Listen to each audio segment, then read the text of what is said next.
LeBron, Missile. I'm Captain LeBron, the Israelite school of GEN.YAHANNA, the commander Gen.YAHANNA, inviting all black American meeting out to the 5th annual Fire Weekend. Shalom, Israel. Come to the fire weekend, man, in Chicago. Midwest Fire Weekend. You know how we get down. July 21st to the 24th. We're going to be in Chicago. You got a lot more to lose, man. Under the Midwest Ross in the set, captain for 13,000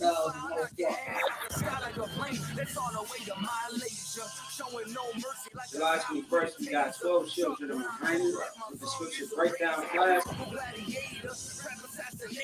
followed by Captain Yacht and Captain Competence across the line race.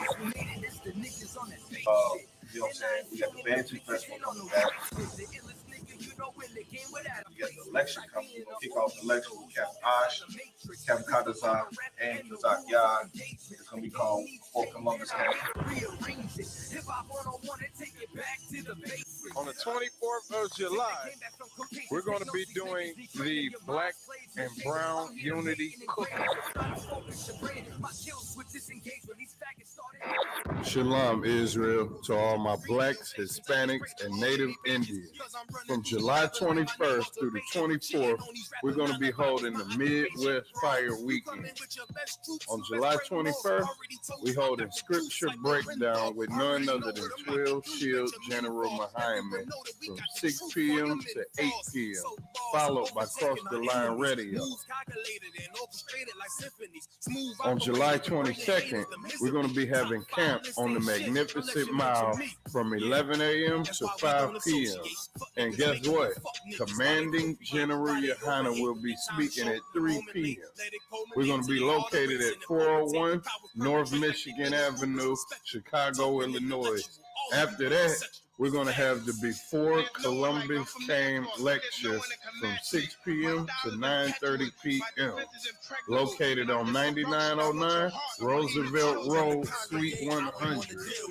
On July 23rd, you can catch us at the Bantu Festival from 10 a.m. to 10 p.m. We're going to be located at 1130 Midway Place Science Park, Chicago, Illinois. And then last but not least, we're going to be having the Black and Brown Unity Cookout from 12 p.m. to 8 p.m. located at Douglas Park, 1200 West 12th. I don't know you. I'm not letting nobody sell you crack. You know why? Because I never saw you before. But you a black man like me. And it's worth something. This is BLACKWATCH with Commanding General Yohanna, the only man to lead blacks, Latinos, and Native Americans. God made man on this earth. The white man he make man. God made man. God wants man to obey him. Bringing you real news. We don't need a black man in the White House. We need a black man in every black house. For many years, there's a lot of black people who didn't realize how deep the racism of white America was. You ain't gonna do nothing unless you decide where you gonna stand at with the Most High. This station is now the ultimate power in the universe. Righteous solutions to issues plaguing our nation. Boy, you better wake up and see the power that is within blacks, Latinos, and Native Indians. Join us every Monday from 9 to 11 p.m. BLACKWATCH. Let the show begin. That explains why Kenneth Lyman was his original name. Again, doesn't make no sense whatsoever to me. This woman we'll call Mary is worried. Yeah. What's going on, Israel? And that's ISUPK.com. Yeah, you was right, Marah. Is the website. I saw it when it came up. We doing it up live like we do every Monday night. I got the heavy hitters in the building with me. General Muhammad, give it up.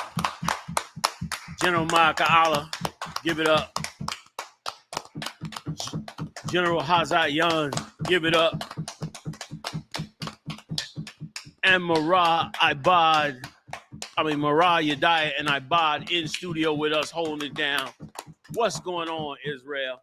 Now, before I even get into the stories, I'm going to tell you what I'm going to tell you about in a second. I'm driving Marah crazy with this camera, so lock it, bro. All right, we can get it. We'll get it down the line a little bit. Yeah. All right, but yeah, we all right. Anyway, I'm gonna come in the game in a minute, y'all, and tell y'all a story about an article that was written about us. First of all, let me say this: big shout out to General Muhammad for making the trip up to Canada. Okay. And big shout out to General Kabbalah Moth for helping to build that Canada, those Canada camps. And big shout out to Officer Aban, super genius. Big shout out to him as well for doing an amazing job. And of course, big shout out to all the brothers and sisters in Canada, you understand, that's holding that truth down. You understand? And the water for the t-shirt, I didn't get to post the t-shirt, but the water for the unique t-shirt out of Canada, you know what I'm saying, which was the bomb. It was wild. I looked at the t-shirt, man, and all I could do when I looked at the t-shirt, right, and I said this came from Canada, I looked at it and it was so UPK. And all I can say to myself is, man, it was like, I know, listen, I'm old. I can get emotional sometimes. Y'all ain't gonna keep me on that. Listen, I'm old. I did my all you getting out of me now is gravy, all right?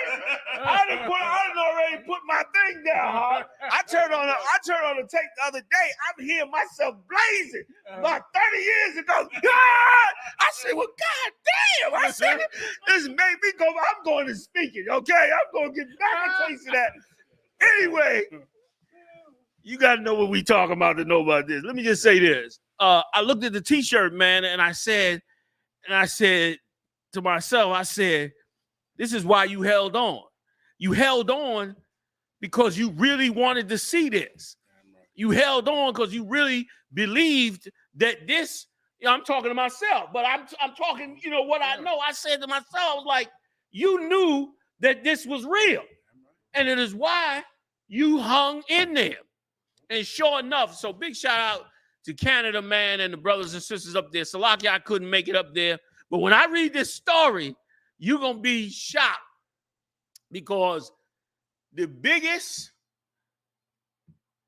really secret Jewish organization is really a secret, damn near halfway a spy organization of lawyers and gangsters, okay, that came together and wrote a whole article about us coming up to Canada and how they were trying to block us from getting into Canada, a waste of time. I showed the story to General Q. General Q lost it. I said, he was like, what? He lost it. They were trying to block us from getting in there. But we're going to get to that story, man. I'm going to bring it up on the second hour, man. We'll get into that. You know what I mean? We got the Big 5 weekend coming up this week. Yeah. Big shout out to Captain Mao Quad and all his warriors rolling with him. We're going to be on the set of Chicago doing it up like we do. That's going to be tight, right? Looking forward to that. So let's get into it, man. Y'all ready to run them stories? Yeah. Buffalo suspect Peyton Gildren pleads not guilty to hate crime charges. This animal said he pleaded not guilty to hate crime charges after all those people, those elderly people he murdered up there in Buffalo. And the fact that he's even alive is ridiculous. Wow. Is once again further proof that policing is done based on racism. It is not based on police procedures. It ain't based on none of that. Whole full-out mass shooters walking away without a scratch on them. Dylan Roof out. They said Dylan Roof is running street gangs in South Carolina, inside prison. They're like, he is like a big dog in that prison. They know that he's a straight killer. And he don't give it. He punking other groups. He look at them Proud Boys and them like they just chumps. They in there shaking them down, bringing them into the fold up under their groups. Okay, so and why can he do that? Because he's alive and healthy, even though they did all these mass shootings. All of a sudden, police got restraint for them. Go ahead, y'all. Please jump in. If I can say, Slocky, Get down, General. And listen, it show you not only the police force, but the whole court system is geared toward our oppressor. Because the fact that he can plead not guilty for a race crime when on the video is proof that he did it because of race. He said, oh, sorry to the white guy. You know what I'm saying? He had it written on the gun. Right, on the gun, you know. And then, you know, we get punished when we plead not guilty. Like, if we don't take the plea, black and brown people, if we don't take the plea, you know what I mean? And if they say, listen, you can fight it, but you may get more time. That's our punishment for fighting and trying to, you know, stand for our. They mad as hell. When it works well for them, even when it's clear, you know, they lying. Listen, that's so right, General. It's like they don't mind disposing of the case for them. You know what I'm saying? Like, they don't mind disposing of the case, you know, to get the white boy out the news and to get the case out the news. But we in the news, just forget about it. You dare to not take the charge. You dare not to plead down some way because, you know, we know you did it, so to speak. It's just an evil system, and like all evil systems, man, the time is coming for Christ to return and set his kingdom up, man. They had their time. They had a good time. They had a good time. And that's why, once again, everybody should hold on and build this kingdom, man. Once again, like I've been saying, the Lord gave us a gift right on 125th Street. You understand? He could have put it anywhere he wanted. He put it right in the #1 street known to black people, 125th Street. The Israelite School of Universal Practical Knowledge gave us a gift, and we should hold on to that gift, man, and build this thing all the way up. You know what I mean? So, damn right. Get down, Jim. And listen, you know, he wrote a whole manifesto. He went and did whole recon of the areas where he was going to go. He checked out the zip codes and everything because he wanted the poor, underprivileged people, which is black people. And he picked the elderly ones because the young cats carry guns, even though it's unlawful. But he picked the ones who wouldn't have guns. Like, he picked that neighborhood out on purpose. Saying he was trying to avoid the other one because of the guns, right or wrong? Yes, come on, cuz. So how do you plead not guilty when it's all in everything you did? Like, that's the, like you said, the audacity and the, what's the scripture where it says, where they proud and arrogant. It's about Esau being proud and arrogant. That's them.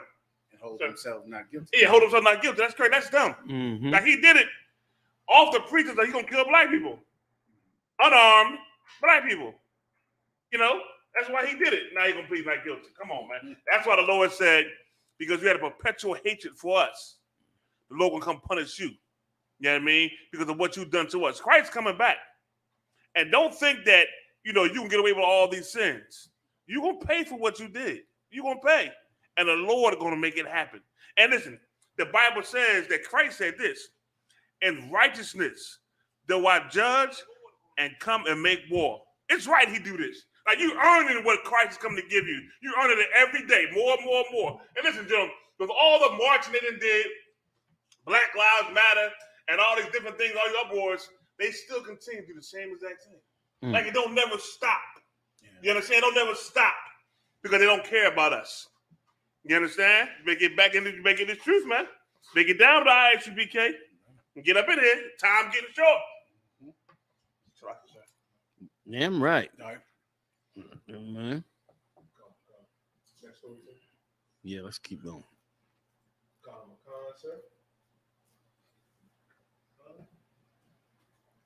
And just real quick on that story, this cat was part of online groups. This cat was part of online groups that he was coming together with. Like, we should stop being children about this. And this whole, let me add something else too. This come from them churches, man. This whole non-gun culture, you understand, is evil as hell.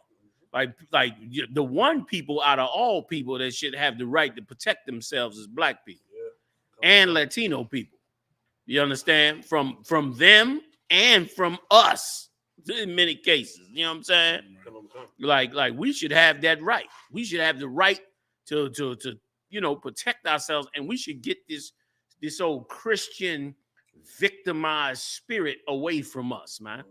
And be, like all of a sudden black people can't be responsible citizens. Like, let me tell you something. This empire empowers wickedness and crimes and criminality. This is what this empire loves. And they love it because their bottom line is always a goddamn dollar. And so you don't make money off of righteous citizens. Righteous citizens find new innovative ways to take care of themselves without you robbing them. But criminals have to pay the price. We brought this out before. It's $400,000 for every murder in the United States of America. 400 grand they get for every murder in the United States. So you think they want us to stop? Not to mention the gun sales. The money off of gun sales to criminals. I ain't talking about legitimate citizens, but illegal gun sales. I told you they caught that van with 400 guns in it up in here in Philly. 400 illegal guns up here in Philly. Them things, man, those are the things that keep a wicked empire running. And those are the things, man, that we got to get out of the mindset of this place. You understand? We got to get out of the brain. Who don't want no gun in the house? Who get those guns out the house? Go get some licensing and some training, man, in your state if it's legal. And it's becoming legal. Them Republicans making it legal everywhere. Yeah. New York, DC. Yeah, cut them. They letting you go they letting you get strapped in the District of Columbia. Okay, they getting legal licenses in many states.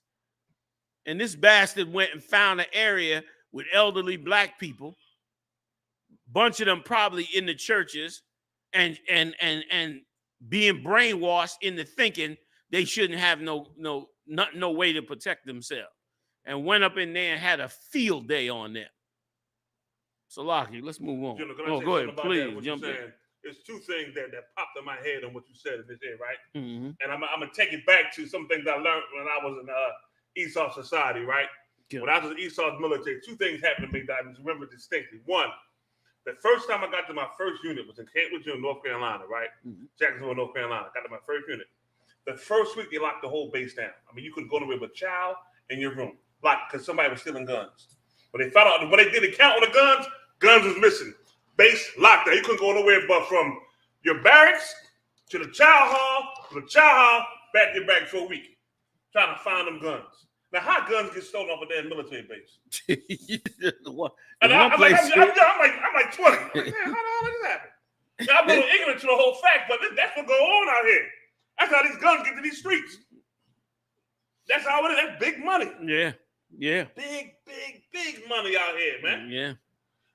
Even right now, they did a report, I'm going to say last year or 2 years ago, to where there's so much military weaponry missing that they can't account for. You understand? The U.S. military, that they can't account for because it's gone. They know these things, man. Hell yeah. Yeah, I mean, they know these things. And two, I never forget, when I was in their version of boot camp, right? And we had this one cat, I forgot where he was from, somewhere down south. And they caught him in the bed at nighttime in Iraq writing a letter. So they put everybody online the next morning and they read the letter to his father. And he told his pop, yeah, Dad, I'm in here with these stinking, filthy ass niggas. They stink, they dirty, they don't know how to follow orders or something. So we online to me, it was like, no, this nigga didn't say that. And in my mind, I'm like, oh, I'm going to get his, first things I get, I'm going to get him.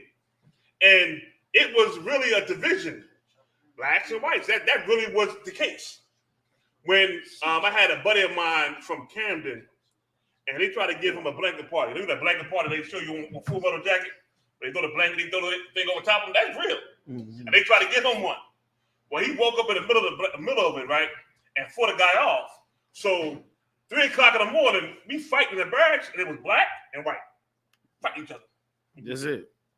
Now, when they came out and found out, they punished the hell out of them for it. But that was the dynamics going on. Yes. Okay, that's that'd be the dynamics. Yes, sir. That's exactly what it was. And I done heard so many stories about guns being sold. I done heard a ton of stories about guns being sold that come out of the military. I mean, they getting $1,000 a pop for them rifles, which is them rifles worth way more than that. But they getting a G a pop for them rifles. You get 10 rifles, they getting 10 G's. 20 rifle, 20. I mean, they're selling them like crazy. Yeah, the rifles, the sights, they got sights that they use it over there in Afghanistan and Iraq. And them ACOG sites are military sites. Them sites is like to buy them now. You can pay between $1,500 to $2,000 for each site of the piece, right? Because they're durable, like they're made for combat. They selling all that stuff. All that stuff gets sold. Yeah, man. You know, man. Like just like the scripture said, he that is confederate thee have laid a wound under thee. Like you can't build an empire with immoral people. Like you build an empire, like you build an empire off of blood, then expect the people that you built this empire with to be righteous. When you gathered them in for an evil cause and enslaved us for 400 years. Now they want their cut of the empire that y'all stole. And so they trying to get it any way they can. So I don't want to stay on it too long. Y'all, we can move on. Unless you was good. I'm good to go. Yeah, let's keep going. Colonel McCon, sir. 4 Border Patrol agents being disciplined for deeply offensive conduct and horse whipping incident. You get the most high hand on that. You got any pictures on that, Marah? If you could, because brother, the way he beat that Haitian brother for bringing food across the goddamn river. And the comments that he said, read on, Yediah. And the comments he came out with. Colonel McCon, sir. 4 Border Patrol agents investigated for how they use horses and reins to block migrants from illegally entering the United States from Mexico in an incident last September will face formal discipline, according to a top department official. There it is. That's the one. Yeah. That's the one. I mean, he got food in his hand. And look at the hatred. Can you bring it back on outside too? Yeah, look at that. Look at the teeth. I mean, the animal is not the horse. Look at the face of the guy on the horse. That's the one to see. Bring us full screen if you can, Marah. Like the picture. I mean, can you put it full screen for us in here? Oh, yeah. Yeah, throughout. Like, look at this cat's face. I don't know if y'all can see him at home or on your phone. Look at his face. He wanted to kill this Levite. And then the man got 2 bags of food for food. You mean a conscienceless animal would treat you like this over food. And listen, and here's what's amazing. He come across the border just to get the food to go back. Yeah. And this monster. And then he said some things. You have in the stories the things he said. Read down in the story a little bit. I didn't mean to jump too far here, but you got to see this here. This is an animal, this cat here. It doesn't have to say what he said. But he said something to the effect of, that's why your country ain't shit or something like that. But go ahead, read the article. I think Donald Trump had called it a shithole country. Right? Yeah, he called a bunch of them that. Yeah, he did. You're right. And that's why they took it up. They took it up because he got loose on them. Look at this here. With whips out. With whips. Go back to that one right before. Look at that. What is that in his hand? That's the whip from the horse. Yeah, and he's spinning it, which means he's trying to reach out and lash it on that cat down there. Listen, and made them drop the food. You see the food on the ground? Mm-hmm. Made them drop the food. Boy, oh boy, America got some punishment coming. Like nobody gonna feel. I bet you when the Lord drowned that Egyptian army, I bet you nobody that heard about it looked at it like, oh man, that was wrong. I bet you the Lord drowned their whole army, and everybody said, well, that's what the hell they get. And the terror, when you read that scripture, you read the terror on the children of Israel. Like they turned on Moses out. They saw that Egyptian army out coming down on them. And they got so scared, they turned on Moses after seeing miracles.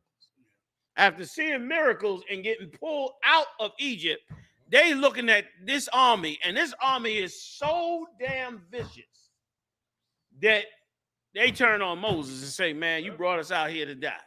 Because as far as they're concerned, there's no other power above the power of the Egyptian army.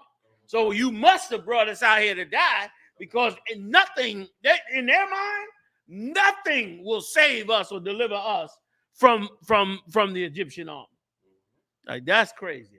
That's fear and terror that we lived in Egypt. And brother, that's what's going on right here. Food, y'all. This is food. And let's not forget how they was pouring the water out at these borders. People was leaving waters just because there was so many of them, and they, was jammed up. And these police, these border patrol, was pouring the water out, so they couldn't even get the water. Pouring the water out. Pouring the water out. From people who have done walk for miles and miles and miles, making it worse for them. That's why the punishment, brother, that's why all this, the monkeypox, the virus, you understand? All kinds of things. You know what I mean? Memorabilia coins, Mashak? Explain that one to me. Memorabilia coins. Let me see. Oh, you got the coins. Oh, man, no way. Oh, man. Let me tell you something. Mashak said that Mashak is showing me out. Are these real, Mashak? No way this could be real. That's it. You got it right there. That's it. That's what you need. So they made memorabilia coins about that photograph and looked at it like it was amazing. I don't know if y'all can find them. If I could, sir, if I could, just to give more proof on who a prophet of God is and who's not. Yeah. As far as you said about Egypt, Space Force just revealed their new logo. I heard Space Force this week, which is exactly what you said. Yeah, a big ass Egyptian head on top of the world. So Egypt is on top of the world. Look at them, and on their way to the stars. There you go. On their way. I didn't see that till you just said that. Come, but I see now, right? That they rule the world, but I ain't even noticed we going to rule this too. We on our way there, and they put it in the Star Trek symbol. Yep. Like, we going to space to bring Egypt to space. Yes, you understand. And this logo is specifically for space, to set up a space intelligence center to bring information from all. That means they're gonna be up there above the planet, listening to every phone call in 3 galaxies. They're gonna be recording more phones. If you reach, in other words, you reach out. If you reach out and get a phone call into one of the ships, you'll be like, "Yeah, Michael, Earth to Michael, we need some help up here." They're gonna be up in there like, he got a call from Michael. Michael is on the line. Like, they just this right here is proof positive of the prophecies that we've brought forth. Come on. It was the Israelite school, damn right. It was the Israelite school of UPK that revealed that America was Egypt, and that they had completely nobody did that but us. We're the ones that showed that America duplicated ancient Egypt, and sure enough, as they go to space, they put a picture of a pharaoh. That's a pharaoh's headpiece, and that's a pharaoh's beard piece on the bottom. And it's so terrible in that. Okay, this is what you said. Damn okay, right. And on this emblem, put it back up if I could. Okay, they're saying that Egypt controls the world. Yes. They're telling you. Egypt, not America controls. They could have put a flag up there. They could have. But they're telling you that Egypt controls the planet. Yeah. And Egypt is going to control the stars. Yeah. And that's exactly what you said. That's right. That this is Egypt. Yeah. That America is Egypt and we are the Israelites. And there it is in front of you. And it's not in some secret metanetter. It's in plain sight. Yes. Like every real conspiracy. Yeah. It's right there in front of you, not even trying to hide it. No. It's just sitting right there. There you go. That's it. Amazing. Amazing. I mean, I'm still stunned. Years, it still stuns me on how right you were about this. Like, this is exactly what you said. It's why we take those signs out the camp. That's it. Show Egypt in America. Yep. It's right there in front of everybody's goddamn face. Yeah. Yep. And coming out now. That is an evil ass symbol. Like, they put that up. That is something to see, man. Like, totally every single thing we live in America today is exactly what we suffered 4,000 years ago in ancient Egypt. And their structure today is the exact same, down to the Washington Monument, Lincoln Memorial, the White House. All of those could be found in them scriptures.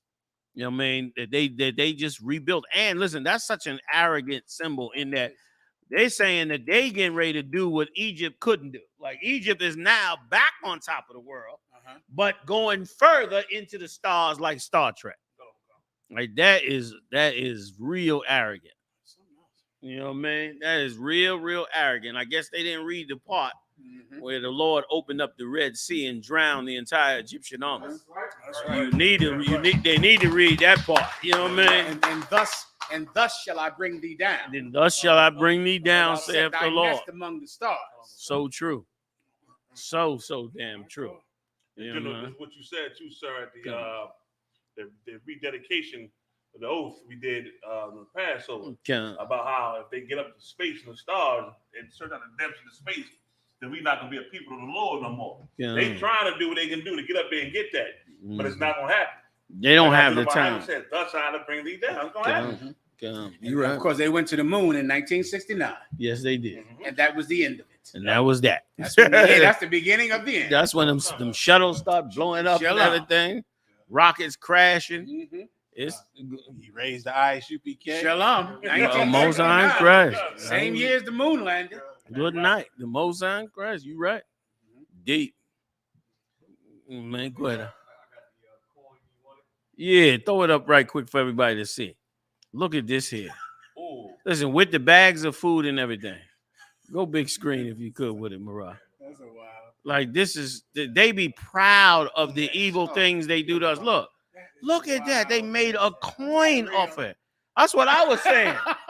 Mashak sent it to me, and Mashak is. You saw the story. Okay. But I saw the coin in the story. So imagine that. They so proud. That is proud. I mean, you proud that you tortured and took the food of a starving man. Like, what honor? Amazing. A man on a horse. So like you said, like, yes. Like, okay, for nothing. You a warrior. You got all these skills. You done trained, right? And you had saying to me, you got honor for hitting a cat on a horse with a whip that's running, and he wants food. And he's starving. And he's starving. And you got that's honorable. Was this in Texas? Yeah, I thought it was. Where was he in Uvalde? Yeah, exactly. Where was a big tough man at? Yeah. Where was John Wayne at in Uvalde? Exactly. I think he was running down that hallway as fast as he can, away from them bullets. Yeah. Oh, I think he was. Yeah. Oh, yeah. I think he was scurrying down the hallway. Yeah. As fast as he could from them stingers coming down that hallway. God, looking for an answer on the radio. Oh, he's tough out there. Big high school. This is my new theory, Commander GEN.YAHANNA. That cops are nothing but high school tough guys. All of them high school. I used to always think that cops were ex-Navy SEAL types. Yeah. I thought it was like cats from Esau's military. Join this. But when you see that Uvalde video, it looked like them cats is high school tough guys. Yeah. High school football players that failed. And now they look tough.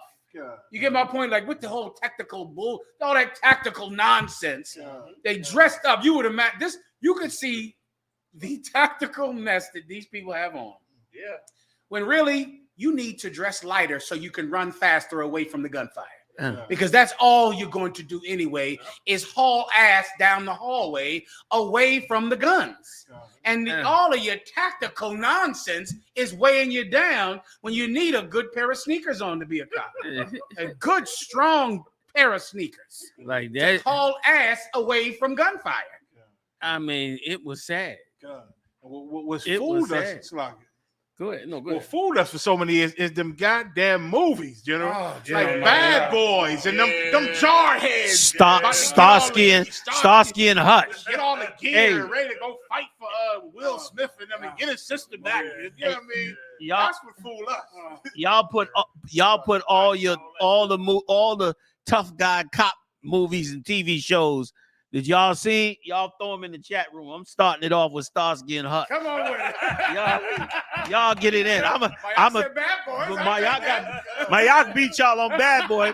I got two more for you. I got Kojak and Beretta. I'm going Dirty Harry. Dirty Harry. Come on. With you. Come on, y'all. Light it up. SWAT. Remember? Yep. That's Yep. SWAT. Yep. A ton of tough Yeah, guys. a ton of them type of shows. You know what I mean? A ton of tough guys. Let me tell you something. And we got a lot of stories tonight about this same topic. If you want to know who you have to blame for mass shootings, it is movies and videos and video games about tough guys with guns. That's it.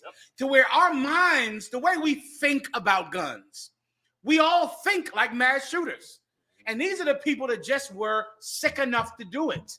But America makes you think like a mass shooter. It makes you think like, if I have this gun is for solving all my problems, destroying all my enemies, and being safe. And that is a mindset. That's it. Your Commander Gen.YAHANNA, last week, my phone died. I can't look it up now.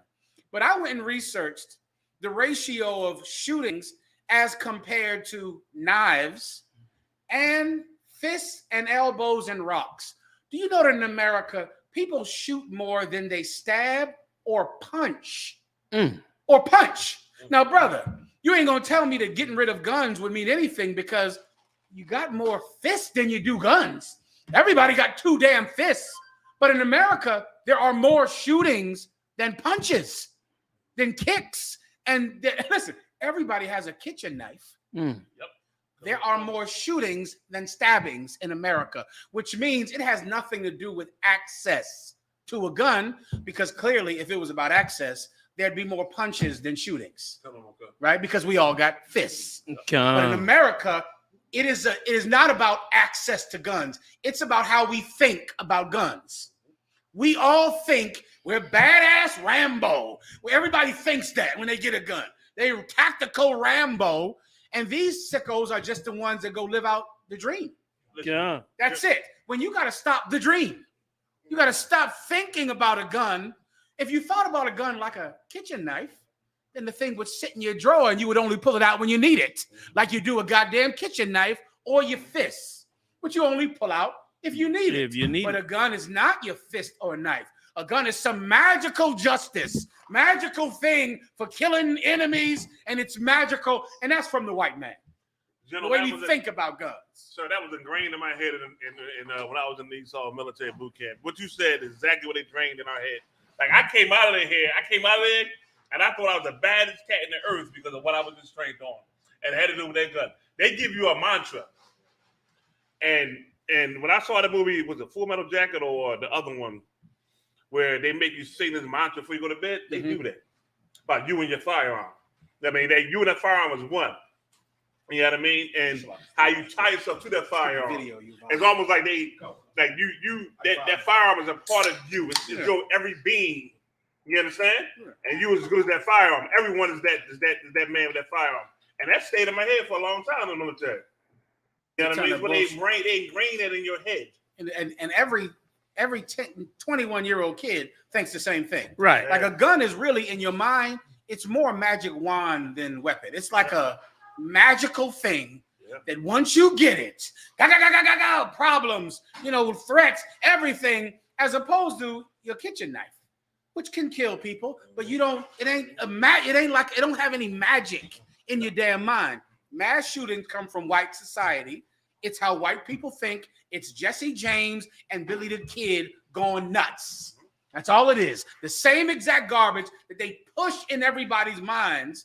When you're weak and when you're small, you get a gun, and now you're big and you're tough, and everybody has to listen to you, and you get revenge. And now cops are high school tough guys I mean, with more armament on than a goddamn tank, that doesn't give you courage. It doesn't make you brave. It doesn't make you one West. That's for goddamn true. Because in the UPK, we go out in the street with nothing and save lives. With nothing but courage and God's justice on our side. Yeah. You die. You want to say something? Yeah, go ahead and read it. Please, go ahead. Thank you. I couldn't pull it up. Now, this is now this says something about all this gun talk, like Commander Gen.YAHANNA was saying later about guns. Now, you tell me what you have more in America, guns or kitchen knives? Huh? That cost that you can go to Home Depot and get 100 kitchen knives, put them in your drawer, a whole butcher block set, every knife, small knife for the apples, giant knife for the carving, but the big old chopping knife that the Moabites use. An array of knives sit in your drawer. You don't think about killing anybody with them. But you go and get a gun and kill everyone that you can find because you're Dirty Harry. You die. Conor McCon, number 1, handguns, 8,029. Number 2, firearms type not stated, 4,863. Knives are cutting instruments. Now, how is that possible? Why would you get rid of guns? Because, I mean, you got more knives than you do guns. Everybody has if you cut your fish and meat or your broccoli, you got a knife. Why are people turning to a gun more than the thing that everybody has in their kitchen all the time? Because of propaganda. Yeah. Because of the white man's witchcraft on a gun. Let me give you some witchcraft. Please, sir. Adama, Wild Wild West. Give him a, that's it. Give it up to Adama, Wild Wild West. Nashak said the same thing, Wild Wild West. Adama, Big Valley. I remember Big Valley. That too. All right, Bobby, Dirty Harry. That's it. Paul Green, Adam 12. That's it. Nashak, the Rifleman. Tazalaya, Platoon. Rapawana, Walker, Texas Ranger. Who else? Nashak, Magnum PI. Paul Green, Beretta, Rick W, Die Hard. What's other ones, y'all? Go ahead, Adama, Rin Tin Tin, Law and Order.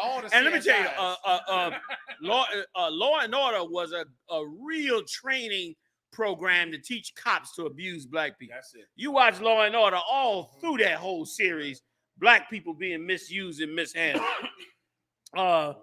Amon Above said Training Days. All your zombie movies. Lord Rain said Lethal Weapon.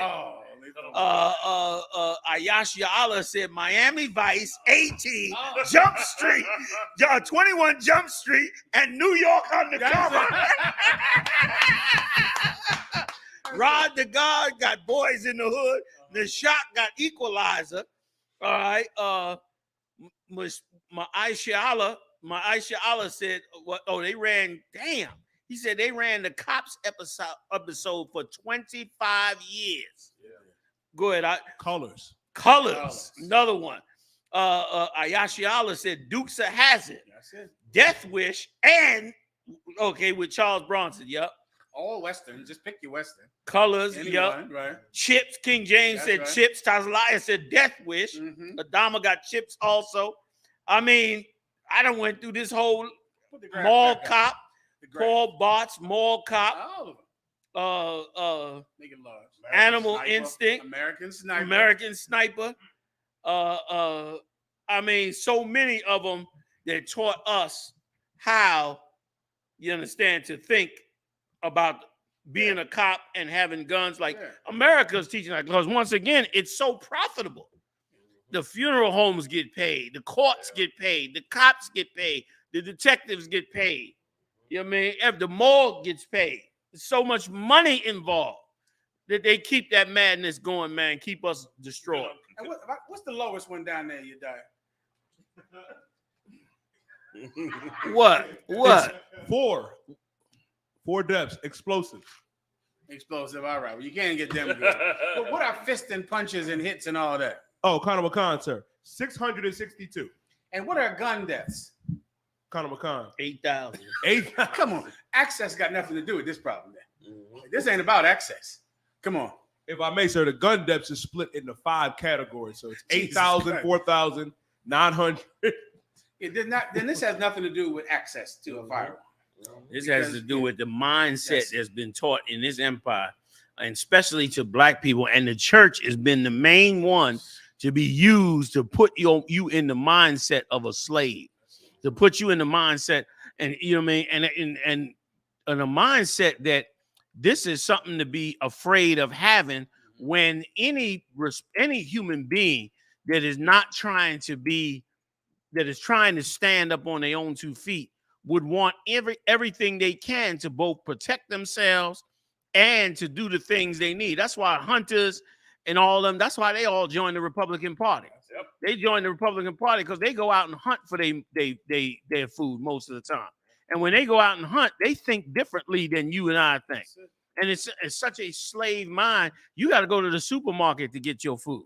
So when you go to the supermarket to get your food, normally you would need a gun. So in your mind, it's easy to get you to think having a gun is something frightening. When that hunter loves that gun is his best comfort out there in the woods, knowing he got to kill something out there. And let me tell you something else too, man, if I could. When we go back and read them scriptures, Israel did a ton of cooking outside, Feast of Booths, all kind of instances. And it really showed me something too, that there is a place for killing. And killing should be going on for our hunting and for our eating. Then you would respect the reason to kill. Yeah. Like if killing meant you had to eat, you would understand the seriousness about killing, and we wouldn't be bugging the hell out in these cities, killing each other drop of a dime. Because you would realize how important, like for every brother we got to kill among ourselves, we don't realize how much we losing when it comes to having to kill, when it comes to other nations oppressing us. Like we killing each other. We killing off the very men you need to protect yourself in danger from another nation. But in our mind, we so brainwashed from church that we don't think we in any danger from any other nation. Once again, if I could go back to hunters, when you out there hunting a deer, you definitely know that it's danger out here in this dog. There's other things. There's bears out there. There's all kinds of things out there, depending on where you hunting at. It's things out there. And so you realize the necessity of being able to defend yourself and what you need to defend yourself and why you have weapons. But in the city, you just stressed out in madness, and in many cases, you selling drugs for the slave master. And so, of course, you killing and paranoid and all kind of stuff going on. And as a result, we die by the massive numbers, man. There's a place for killing. There's a place to for these things to happen. And there's some judgments that call for some killing. And those things are true and right as well. And that's another problem. That's why, once again, the Most High's laws are the best. Because for every crime doesn't mean you should live. For some crimes, you should die. If not for Christ's grace for us to put this nation and the world back together, it would be a lot of judgments that would need to be taken care of. And it would be right for them judgments to be taken care of, because that would be justice in the earth. Our lack of having justice makes us more violent. When there's justice, people are less violent. When there's no justice, people are more violent. Like, why go to get justice from the priest when you gonna go to the priest and this person who should die for this horrible thing does not get put to death for this horrible thing? Then you're gonna become violent. You're gonna want justice. And what this oppressor have done to us is oppressed us so much with no justice that we've become violent, and have oppressed us with no justice, which means you can't fight him, so you taking out justice on the brother or sister right next to you. Yeah. And you should see, after this COVID, brother, the madness on the 12 tribes right now is at an all-time high. As I'm out here and I'm seeing these streets, I'm looking at Jake's and the tribes and everybody and how they operating and moving with each other. Everybody is on on the ready to go 0 to 100 at the drop of a dime. Cars pass each other or something like that, and it's arguing and back and forth. I watched Amazon cat get out of his truck in Amazon. A little kid riding by on the bike. Little kid came by, almost hit him, made him fall back. The kid went like you almost knocked me off the bike. I mean, he acted like he was being attacked by terror. What? The kid is halfway down the block. You little blah, I'll kill you. What you talking about? I said, I'm looking at this cat like, you about to snap over this little kid just riding by you. Like, it was like he was in bad shape. You know what I mean? And them cars is becoming extensions of it too. People running up with you. And so the tension is high in the spirit because this kingdom is falling and you have no justice. And it's making everybody wig the hell out, man. And not being able to bring that judgment on people is making them crazy. Salakia, go ahead, No, if I may, sir, what you bringing out is just so heavy. That also reminds me, Officer Marah, myself, we were speaking on what happened, the day before we went out camping 15th and JFK, where a young Ephraim brother was shot 3 times right across the street from the camp spot. Damn. Colonel McCon. It's rough out here right now, sir. And imagine how much more we need protection than them hunters. Imagine how if a hunter can have a gun because he out there with bears. My God. Good Lord. My goodness. I mean, who needs a gun more than us? Who is in more danger? Yeah. A cat living in the damn woods or you living in New York or North Philly? You need a goddamn gun for protection. Yeah. But of course, we're not taught that. No. We're taught that a gun is, is this thing that's for killing and fun and it's theatrical. It's for them TV shows. There you go. It's to duplicate. Everybody wants to bust in the door or be Dirty Harry. Like that, I could imagine. Slock to cut you off. I could imagine what that did for white men when them Dirty Harry movies came out. Like if you watch them Dirty Harry movies now, you would be like, oh my God, I can't believe how racist they were. Yeah. You know what I'm saying? Yeah. Like you be looking at them. I look at them old Dirty Harry movies. It's like, man, a white man must have felt amazing being able to, well, you're feeling lucky, punk. You know what I mean? You're feeling good or whatever the hell he used to be saying with the biggest handgun in the world, 44 Magnum. He's sitting up there like, and of course kills the Jakes. You know what I'm saying? And it must have made him feel amazing. Salakia. Same with like the Billy the Kid. Any of them Billy the Kid movies. That's when they was killing I.S.U.P.K crazy. Dang. Just killing them and he's just a Mexican. What get you mad at them for? Dang. Just killing their whole families, the farmers, shooting them up. It was ridiculous. Every cowboy and Indian, you can just run that list down. And even when cop movies, right? On every cop movie, the hero cop is the one who refuses to follow the rules. Yes. He'll take you and beat you up because he goes outside the lines for justice. Right. He goes above and beyond. His sergeant don't like it. The lieutenant yells at him, but you know what? He got to do what he has to do for justice. Even if his sergeant hates him for it, even if he gets suspended and has to hand in his gun, he's going to take you outside and beat the hell out of you. Why? Because sometimes you can't follow the rules for justice. Right. And they all learn that. Forget about Liam Neeson with them old missing movies out. This cat never calls the cops. Somebody kidnaps his wife. He calls homies. He go and kill him. Yeah. And white people are watching that. Yeah.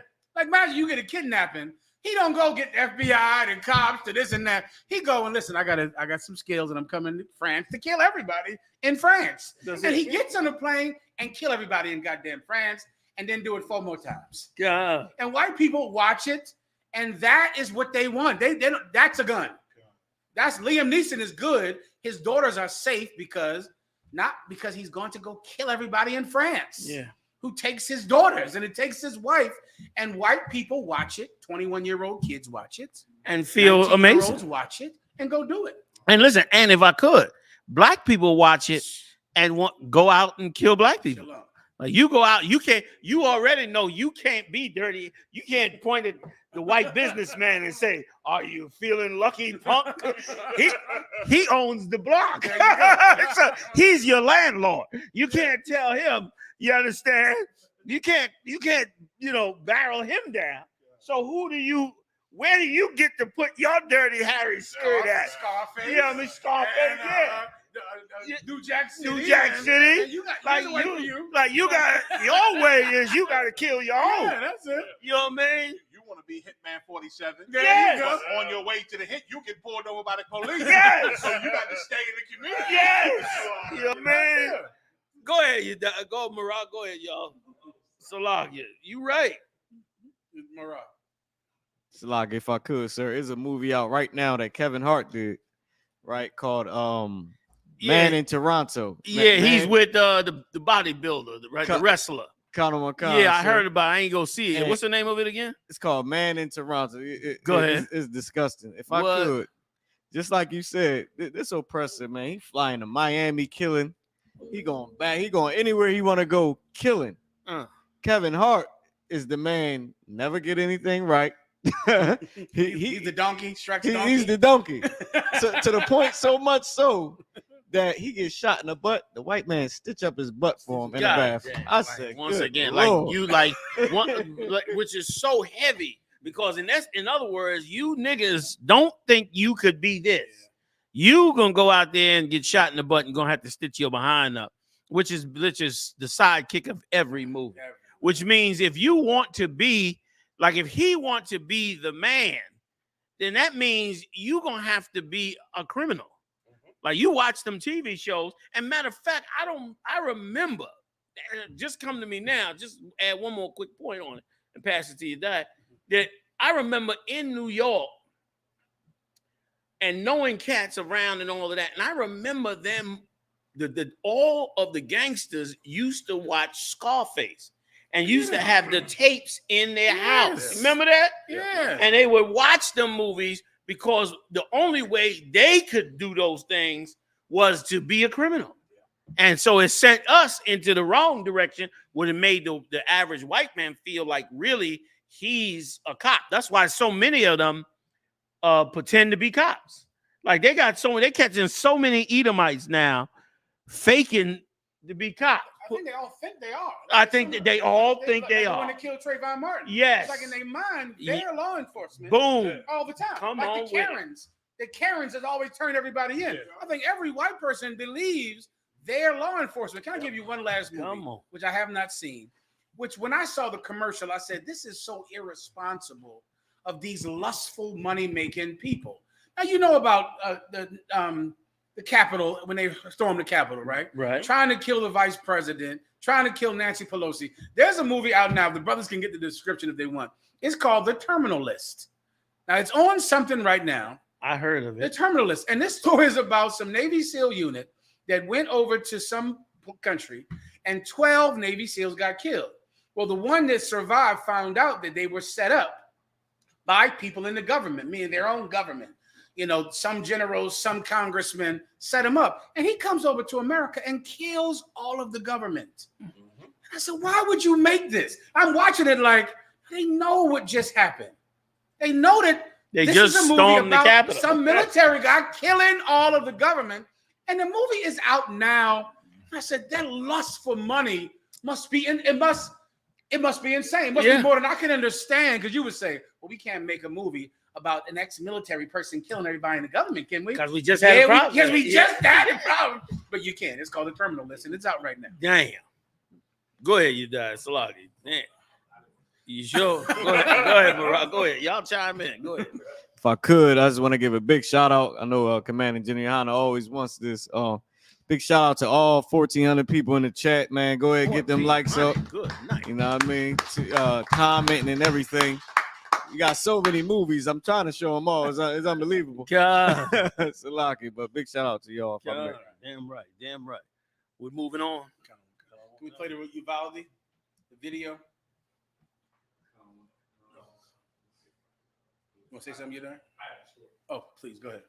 Conor McCon, sir. Uvalde investigation details law enforcement's systematic failures in school shooting response. Keep going. Conor McCon, sir. Texas lawmakers release report of Robb Elementary School shooting response.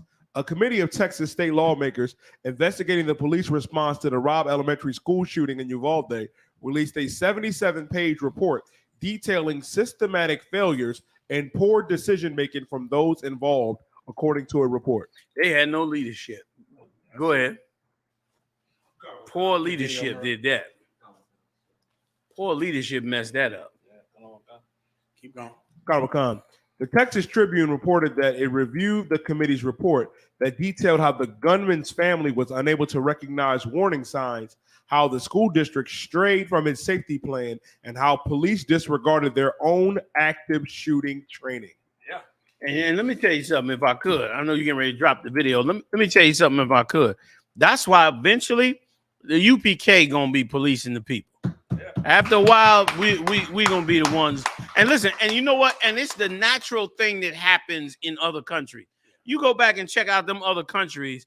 You got cats running whole regions of the country, and they running them regions for the country because there's nobody here to be the police force and the military to cover it. So the people get together and create the force necessary to repel somebody trying to harm them. And this empire too, this empire going to devolve after a while. Yeah. And then the Uvalde is going to have to take care of the Uvalde. Because had them parents been the deputies, they'd have went up in there, man, rocked that whole zone out. They wouldn't have been caring about radios and door locks and stupid nonsense. They'd have went in there and rocked the hell out of it. And eventually the Lord going to raise this nation up to be on that level. Slaki, go ahead. If I could, sir, that these police officers put their lives in front of the lives of those children. Yes, they did. And that because they don't love those children. And what like Commander General Yohanna is saying, you're going to see traditional infrastructure in America that you always depended on. These institutions that your grandmother believed in, that your grandfather believed in, these institutions are going to fail you. The Christian church, the politicians, the police. They're going to be proven incompetent and inadequate. And that's exactly what you saw happen in Uvalde. People would trust the police at a time like this. Yes, sir. This was the perfect time when you believe you need the police. And they're going to prove themselves to be inadequate to that job. And the UPK will prove themselves to be up to task, brother. Yes, sir. I pray you understand Yes, that. sir. We'll prove ourselves to be up to task. Your Christians are not. Your reverends are not. You saw that happen with what? The coronavirus. The coronavirus epidemic was the perfect time for a preacher to step up and lead the people. It was a plague among the people. A biblical plague happened on this planet. It was perfect. The stage was set for your religious institutions to step up and do their job during a time of a biblical plague. And they proved themselves inadequate. Yes. They proved that they were not up to task. And the UPK proved that we are up to the task. And you're going to see it happen with the police, with the supermarkets, with the hospitals, with people who you just grew to trust over time and believe they could take care of you.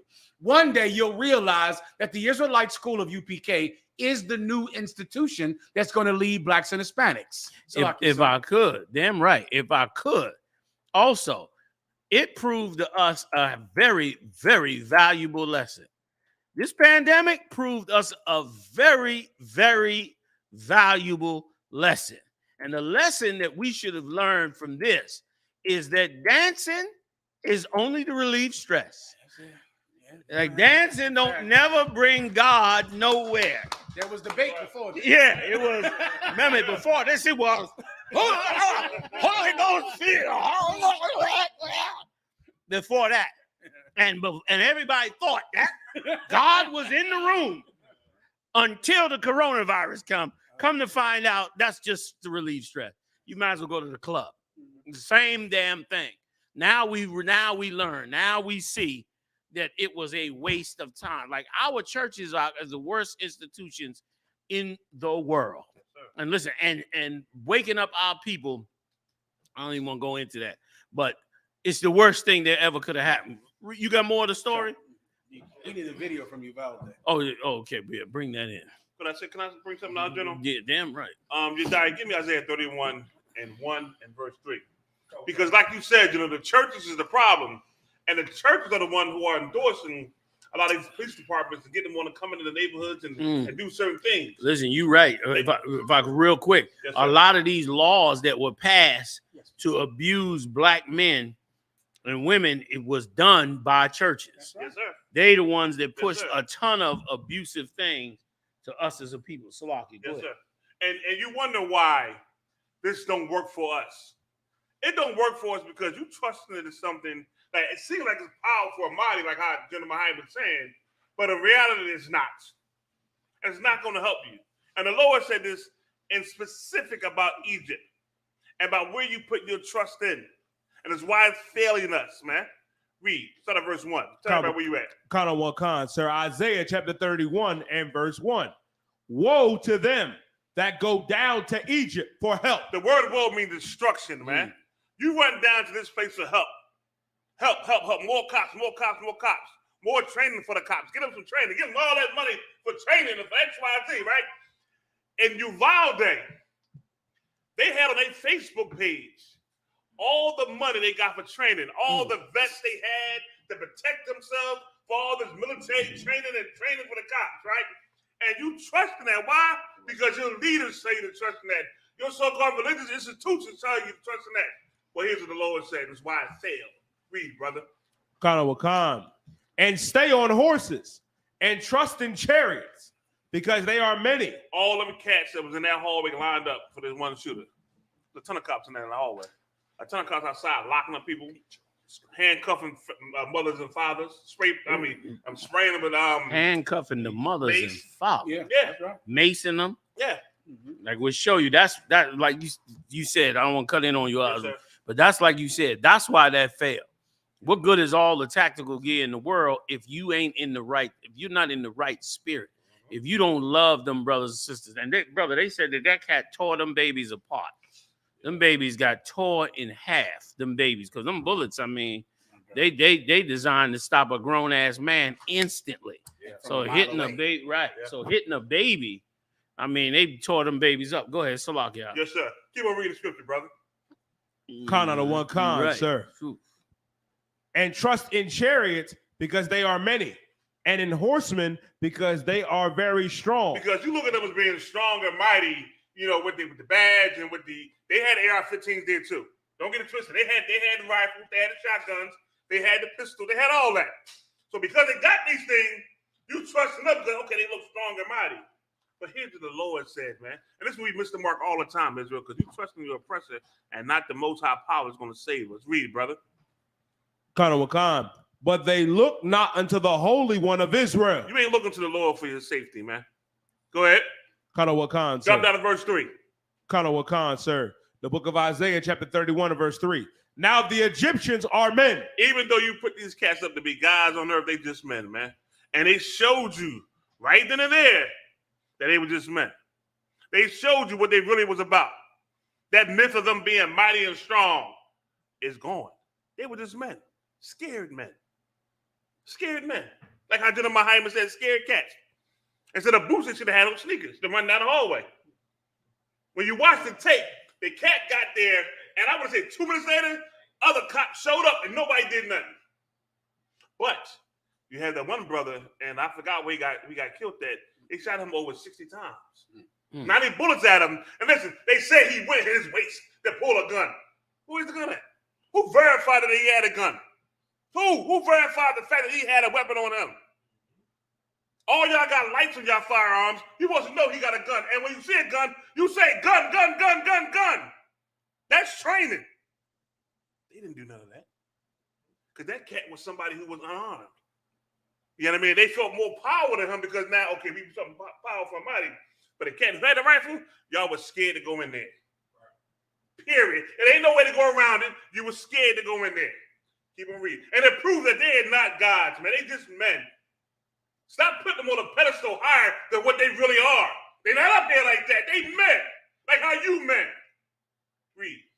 Khan, sir. And their horses flesh and not spirit. Go ahead. When the Lord shall stretch out his hand, both he that helpeth shall fall, and he that is helped shall fall down, and they shall all fall, and they shall all fail together. You know why we feeling this here, man? You know why it's fail together with you putting your power and trust in these cats who are just men and your so-called leaders, whether they be political or religious, because you're not putting your trust in the Lord, man. And because of that, Lord, they're going to fail. You've seen the failure right here. Uvalde, Texas, that was a failure. That young brother that got shot at over 90 times, got hit by 60 times, was a failure on a religious institution and the man you propped up. It's a failure on all levels. Why? You put your trust in them more than the Lord, man. That's why it's a failure.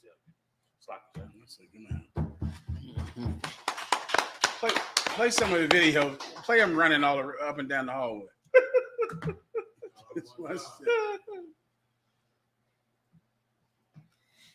From the House Committee Chairman. We will get more into what his report uncovered in just a minute. But the city of Uvalde showed the victims' families new edited footage from the body cameras worn by Uvalde police officers. Then the city released those videos to the public.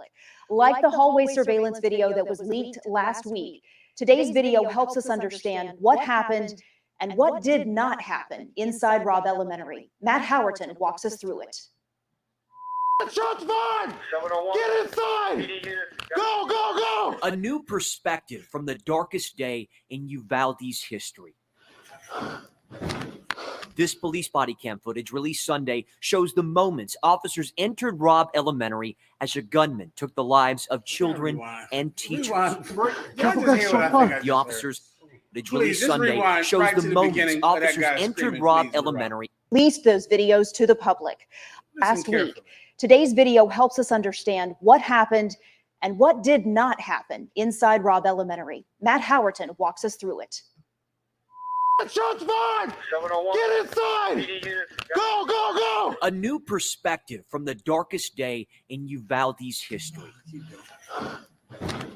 This police body cam footage released Sunday shows the moments officers entered Robb Elementary as a gunman took the lives of children and teachers.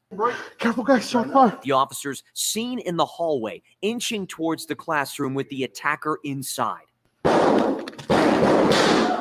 But they retreat after taking fire. The police response highly criticized after this moment by state officials. Instead of confronting the gunman again, officers can be seen waiting for backup. At this point, the gunman has been inside the classroom for at least... Pause it, Mariah. Okay. That's why the scripture said you put your trust in these cats that have just met. You understand me? And not nothing spiritual, man. You know what I mean? I can speak on it. I'm gonna speak on this here because I've been through this here. And I've been through a part where Cat was shooting down the damn hallway of a cul-de-sac shooting at the cops. And I've been through this right here. So this is a part that kills me. When you train and you really train, training kicks in. It's like it takes over. You know what I mean? We train with something or you're in a situation, the training is supposed to kick in and supposed to take over your mind. To where now you ain't afraid of what's gonna happen. Your training kicks in. You can tell these cats ain't trained. They have no training whatsoever. And a lot of them cats, like how GEN.YAHANNA said, really be cowards, man. That's the key. They be cowards. When I had to go through this here, I came down that damn cul-de-sac quickly. And I cut that pie quickly. It wasn't like, it was quickly. It was like, I just did it. It was like, wasn't even no thought about me or nobody. I came down that cul-de-sac. I cut the pie. Flashlight died. I got back in the cover, sacrificed, and I cut the pie again. And I caught the cat loading 2 guns. He was trying to reload again to have at it because he's out of ammunition. This here is shameful. But it's a wake-up call to let you know that this is not the people you put your trust in, man. You know what I mean? Put your trust in the Lord. And when I got done with it, I was so, after, you know, when it was done, I was so damn, okay, the adrenaline came off of me, and the sergeant came and checked my gun. He said, did you fire? I said, no, I didn't discharge. He said, he said, unload your magazine. I took it out, cleared my firearm, bang, bang, gave it to him. He had to count each one of my rounds to make sure I ain't discharged. I did all that. I sat in the car, I said, 267-847-0721. Ling! And GEN.YAHANNA, she would never believe this shit had just happened to me. God damn it. I was like, and I just ran it all down to him quickly. I don't even know if he heard me, but I was just talking so fast. Because now it all got to come out of me. You understand? Yeah. But during that time, you ain't thinking about your safety. Yeah. Your safety, like us when we go to camp, we ain't thinking about us. It ain't about us. It's about our nation, about our people. That's why we doing it. That's why you're in the streets teaching the way we teach it and say the things we say. Not about us, but for our people, man. It's for the nation of Israel. These cats showing you right there, man. Really, to be honest, they really just button about saving them kids' lives. And you hear them gunshots? Are you kidding me? You hear them? I don't give a damn what kind of gun it is. If I was there, I'd have been in the door. I don't know exactly how I would have done it the whole nine. You hear gunshots, kids crying. You kidding me? Come on, man. If I could, I think there's about 40 mothers that would have went in that room. Yeah. If they were given opportunity. Yeah. I think it's little grandmothers that would have ran in that room if given opportunity. It's going to get worse than this if I could, Oz. Yeah. In a minute, they're going to have full, like they're in Iraq, with the helmets and the big old shields in front of them, all in the hallway, running down the hallway with full Iraqi freedom tactical gear on, running, when there are mothers that would have went in there with nothing to deliver their children. For too many years, police have been taught that the number one job for them to do when they're at work is come home. And they learn that, like, you know, never get yourself in danger, always protect yourself. If you feel like your life is in danger, you can kill someone. And the police learn that. And today, this day, their superiors are all they care about is making sure that no policemen get hurt that day. And no policemen did get hurt. Like no police, their life was not in danger. They all got to go home, but the children had to die that day, which means they're incompetent and they shouldn't have this job. This is a wrong job. And what do you got to do to get fired as a goddamn cop? I have never seen a job that had more incompetency than a police officer. We did a story last week where the cat who killed Tamar Rice got another cop job, was hired by somebody else to be a goddamn cop. And it wasn't until the citizens found out about it that they protested for him to leave.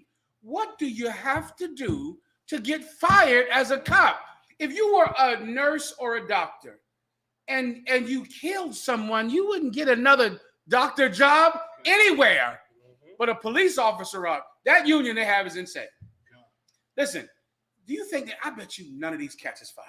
None. I bet you not one of them. And even all this training talk means it's nobody's fault. Listen, they was in the meeting today, and the parents was saying, the main guy that was in charge, they said, why is he still working? They said, well, we suspended him, you know, pending the outcome of blah, blah, blah, blah, blah, blah, blah, blah, blah. So he's still on the job. Let me tell you, the policeman's union is a lesson in unity. Because whatever the hell they're doing in there, they are completely terrible at their job. I don't know a job that you could do that in and keep that job. Definitely not a security job. You couldn't be a security guard and the owner come home and they come in and the whole place get robbed. You would get fired for a security job. You can't be a doctor and the patient die on the table like that and you did nothing to save it. You would lose your license. I don't know. I try to rack my brain. And what job can you be such a F up and keep it? One job, and that's a cop. A construction worker. If the building falls down, you're not getting hired at any more construction jobs. They're going to fire you, and they're going to take away whatever licenses you have to work, or an electrician. If the building burns the hell down, you lose your license. This job, you keep. If you kill children, and that's what they mean when they say it's about training, that means no cops are at fault.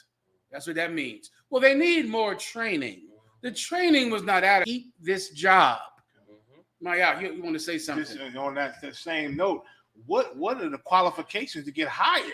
I think the qualifications just you got to know somebody and be their buddy or be part of this racist gang. I think it's former high school tough guys. Yeah. I think it's in Uvalde.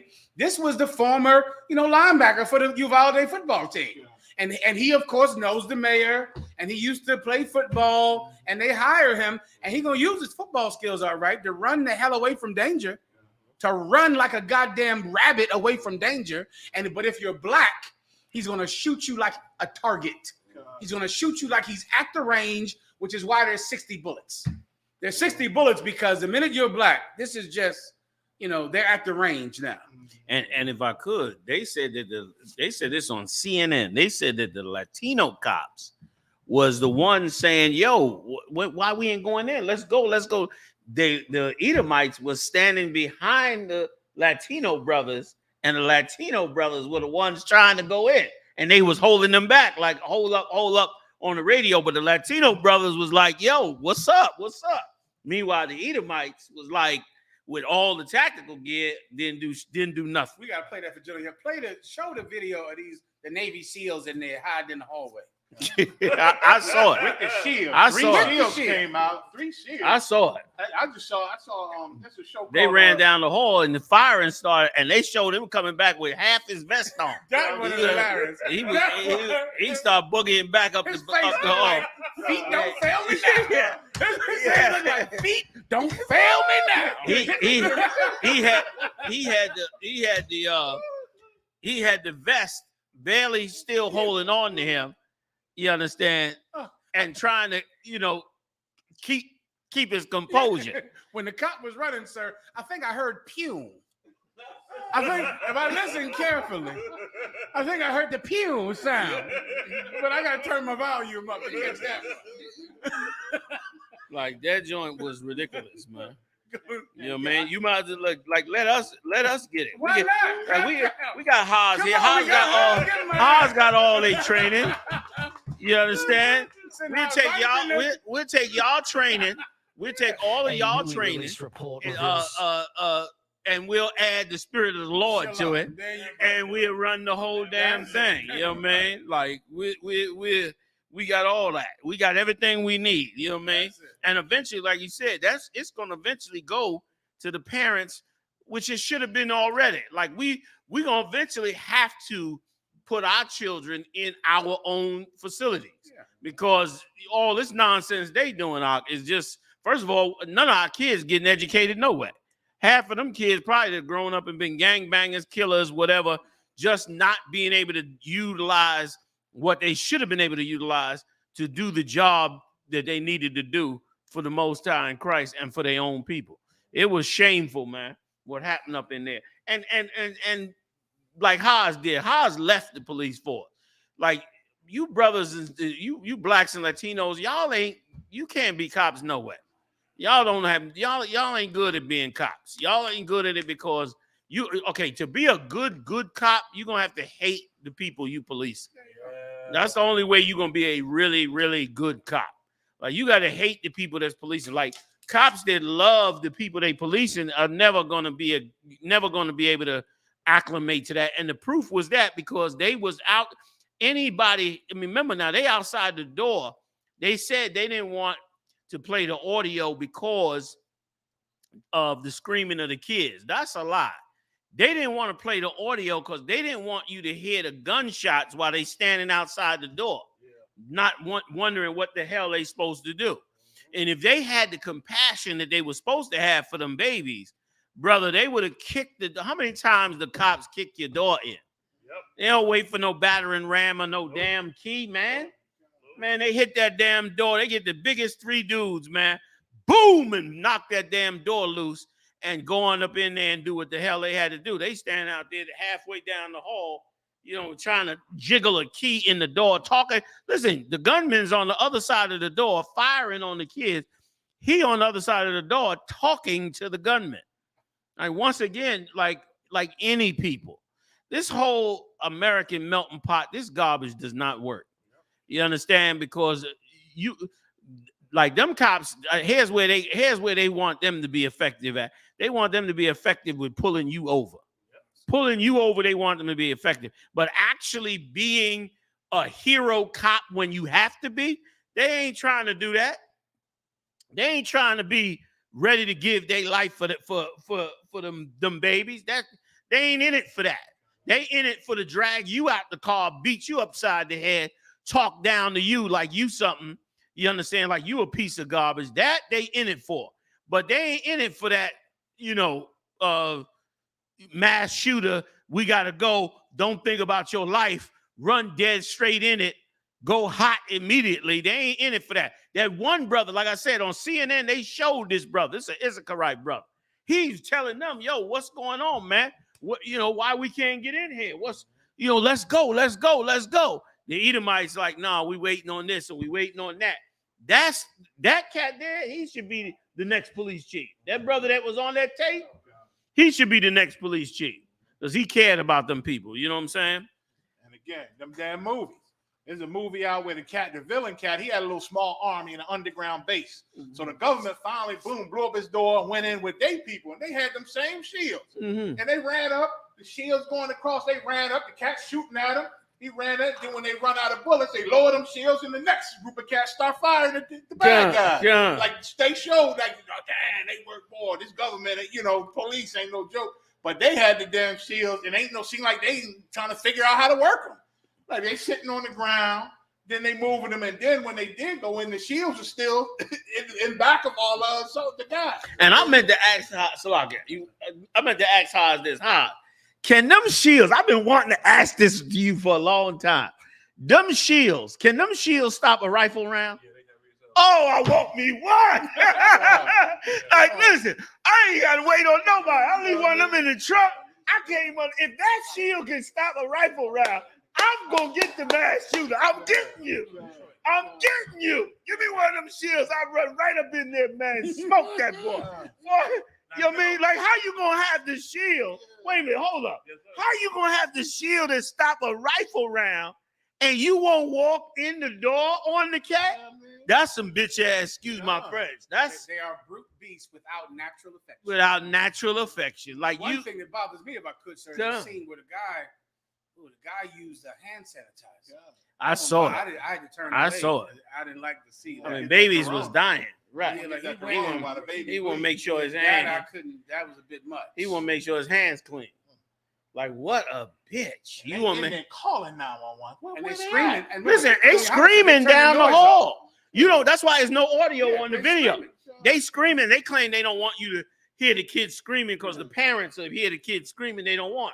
But what you gonna hear is all while he reaching for that hand sanitizer, boom, boom, boom, boom. And anybody that been to a gun range and hear one of them rifles, even indoors, even if you go to a gun range regularly, you hear one of them AR-15s indoors, that rifle is loud as hell.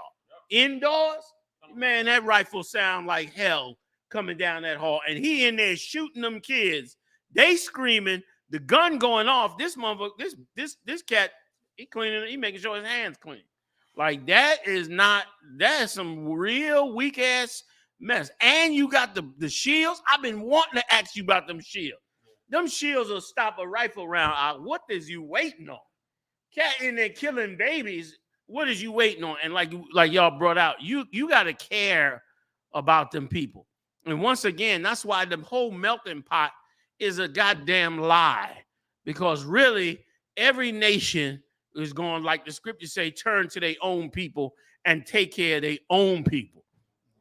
This idea that we don't all be together in the melting pot, this is a white man's idea. And this is the so-called Jews propaganda because he don't never want another Adolf Hitler. He don't want an Adolf Hitler turning on him and putting him back in concentration camp. So he wants to make sure that every country has to have that democratic love everybody, bring everybody in the melting pot. The problem with it is, and they push it through our churches, but the problem with it is that you do not get what they requiring you to give. You gonna give all your love to your slave master, but you ain't gonna get none of that love back. When they come to kill your babies, you can best believe, brother, if that was Park Avenue or Fifth Avenue, Madison Avenue in New York, or one of them towns, brother, they would have halfway ripped the top off the building to get to them white babies. Them little blonde hair, blue-eyed babies. If them white Karens was standing out front that school, they would have got maced or anything. They would have probably been allowed to go in with their guns with the cops, because the cops would have been inside. That's the difference, man. And it is why the 12 tribes should prepare themselves for the Most High's return, man. You know what I mean? So that joint is hard. I got some more evidence for you. I had Udiah look up if I could.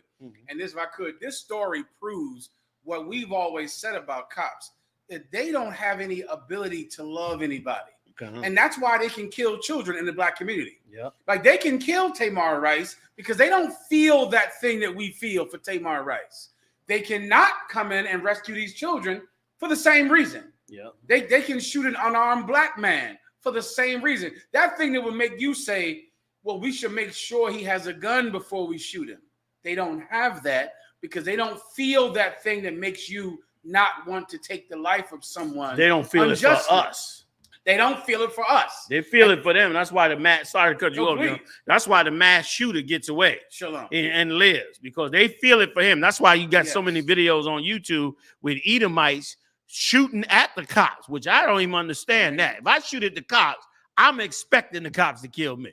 Like if I'm shooting at them, I'm supposed to be thinking this is the end of my life. I'm either taking them out to get away, or they gonna take me out. Like, what is you shooting at the cops for? But in the Edomites, they shooting at the cops and expect to live and do live and don't get taken the hell out. And that is evil as hell, because once again, like you bring it out, it's the mindset they have against us.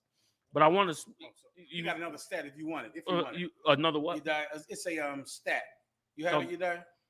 Did I give it to you? Please go ahead. Go ahead. Khan, what profession has the highest rate of domestic violence? Things like this, I just look up sometimes because I know what I'm gonna see. Okay. Right. And I went and looked up with these cops refusing to go in there and help these children, with how they shoot children in the black community like they're nothing, unarmed black men like they're nothing. I went and looked up what profession has the highest rates of domestic violence. You guessed it. Go ahead, Udiah. Khan, that would be police officers. Police officers has the highest rate of beating their wives, of higher than construction workers, bus drivers. There is no one with more reported domestic violence issues than police. It's something about who they hire. They hire a ton of fake tough guys. Like people who are, look tough, who got bravado and, drink beers down there, McGillicuddy's, and act all tough in the way they dress, but really are just going to go home and beat their wife and kill your child. And that's that. And that's the stat. Like this is, you can just look this up. This is the actual facts. And if I could, first of all, there should be no cop. There should be a limit to how long you could be a cop. Like, how you gonna be a police for 20 years? Like, that's like going to a war zone for 20, 30 years. Like, no cop should be there. It's supposed to be some form of either you get promoted off the street or you got to rotate out to the post office or something. Because how you gonna just be on the street every day with overtime for years and years and years and years and years and years? That's why I don't blame you for saying, man, damn this. What am I going to go through all this BS stress for and not get the hell up out of here and really be able to show the love to my people that they deserve? Instead, you turn around and got to be stuck in there for 20 damn years, and you getting in shootouts and just having to carry a gun, period, for those long periods of time. Even in war, Esau say 12 months. 12 months is supposed to be the end of the time that you go for war, and then that's the end of it. You know what I'm saying? Then you come home and you done. But meanwhile, you on the street 15, 20 years, you got all kinds of stuff that cop is seeing. And of course, like you said, he ain't, he's another.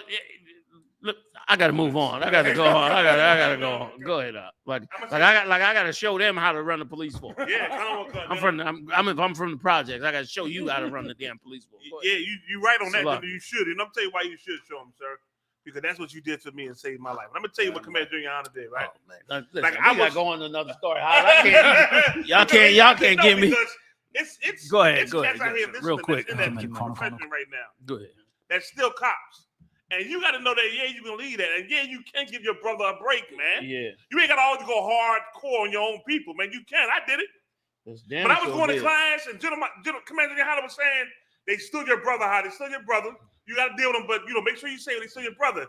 That right there, that knowing that, made me not pull the trigger. Maybe that look always first to shoot, ask questions later. It always gave me a pause to be able to say, well, you know what? That's still my people. Let me pause for a second. Let me just don't jump the gun and be wrong on what I'm doing. And because of that, when I left that job, it felt good. I had no blood on my hands. I felt like relieved about it. Damn, when I that's could have had blood. And they was telling me, man, listen, man, you better stop playing with these cats out here, man. Pull the trigger. One cat told me, he said, listen, man, you know you could have had a good shoot. Look, he's scared. He said, you could have had a good shoot. Come on. I don't catch on a shooting team. You had a good shoot. And I said to myself, ain't this some shit? Like how you gonna okay, when you go back and read in the scriptures, the men that were put over people were the men that fought for the people. Like that's what made them they put Gideon over the nations because he fought for the nation. They put Moses over the nation because he fought for the nation. Forget about David. He put David over the nation because he fought for the nation. If you're going to have a cop, it got to be a cop that's fighting for the nation. It can't be a cop that hates the very people that they police, that is double or triple times more violent to the people that they police. That's a joke. That's like you putting the wrong person in charge. The people that should be in charge is the ones that care about the people and willing to fight and die for the people. And so how, if you in an oppressed kingdom, how is that going to work when the oppressor is the policeman?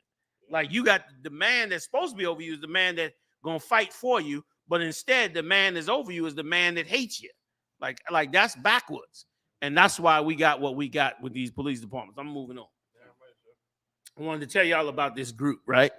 Now this is one of, if not the most powerful Jewish group in the world. Okay. Now they're Canada chapter of the B'nai B'rith. Now, just for you to know just how big and powerful this group is. This group is the group that started the Anti-Defamation League. And if you know anything, if you look into anything about the so-called Jew, the Anti-Defamation League is one of their biggest, I just call them a spy agency because that's what the hell they basically doing. They're not a government agency, but they are a non-government agency, but they operate like a high-tech intelligence organization. I'm talking about the Anti-Defamation League. And they report and work with law enforcement to push their agendas, okay? Now, I'm going to first read what they wrote about us coming to Canada, and then I'm going to read a little bit about their organization, because their organization goes back to 1843. That's how long they've been around. They've been around long before. They've been around 100 years before the independence of the so-called Jewish state. They've been working this thing since the 1800s. They've been working this since before. We'll show you, boy. Like them other nations, they a different breed than what we're a different breed from slavery than what they are. This group has been around since 1943, right? Before we got emancipated and everything. And this group has been working to build a Jewish state and to stop anybody whom they deem as, anti-Semitic. Since 1843, they've been doing this. And now they're one of the most powerful groups in the world right now. They consult with presidents and leaders from all over the world. And here's what they wrote. They said, okay, let me get up to the top. It says, B'nai B'rith warns Toronto authorities about haters plan to rally in city this weekend. This was when we scheduled to go up to Canada, which General Muhammad went to Canada, okay, and handled this business. They were trying to stop it. And it's to let you know just how much attention you really garner in this evil place.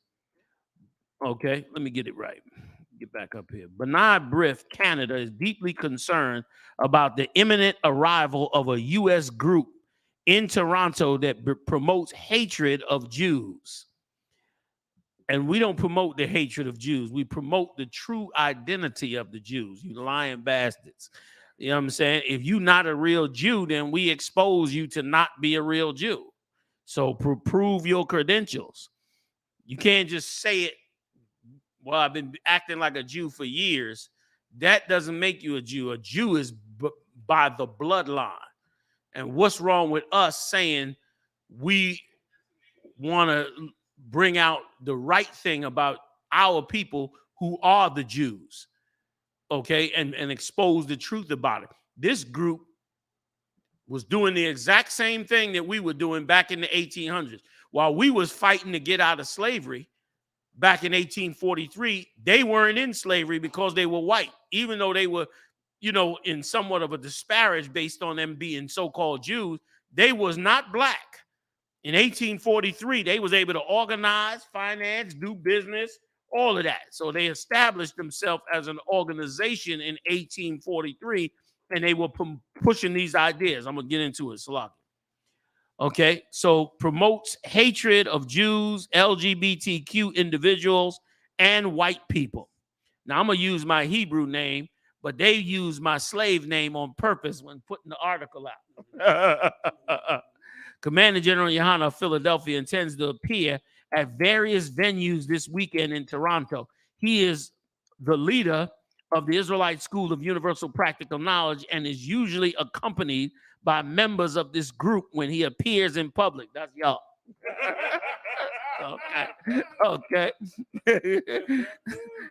Y'all must have had an impact on it. The I.S.U.P.K is part of the Black Hebrew Israelite movement. That's another lie. We are not part of any Black Hebrew Israelite movement, okay?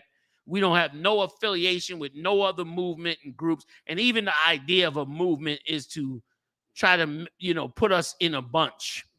This is all propaganda, but they're expert at it. If you read up on this group, they are the terminators of the so-called Jew, okay?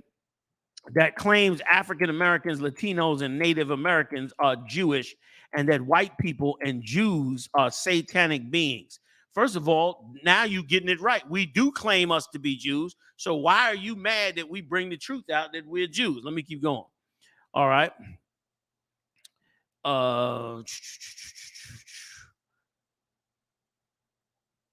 Okay. And Jews are satanic beings. The I.S.U.P.K is widely recognized as a hate group. That's another lie. It's only the Southern Poverty Law Center that's calling us a hate group. And we are a love group. You know, man, that's what we are, brother. You know what I mean? Like, once again, you can't love your own and say that another race of people have done harm to you. If you do, they put you in the group of a hate group. Now, if I could, real quick, let me tell you something about this group. This group was considered a hate group in the 1900s. And the UN, when they formed the UN would not allow them to work on the staff or anything because the UN said they're a hate group. They are a Jewish hate group. Why? Because they was fighting for the so-called Jew. They was building schools and hospitals and feeding the so-called Jew. What do we do in the Israelite School of UPK for blacks, Latinos, and they feed them, clothe them, house them? We doing the exact same thing this group was doing in 1843. But we are now the group is calling us the hate group when they was called that for doing it for their own people.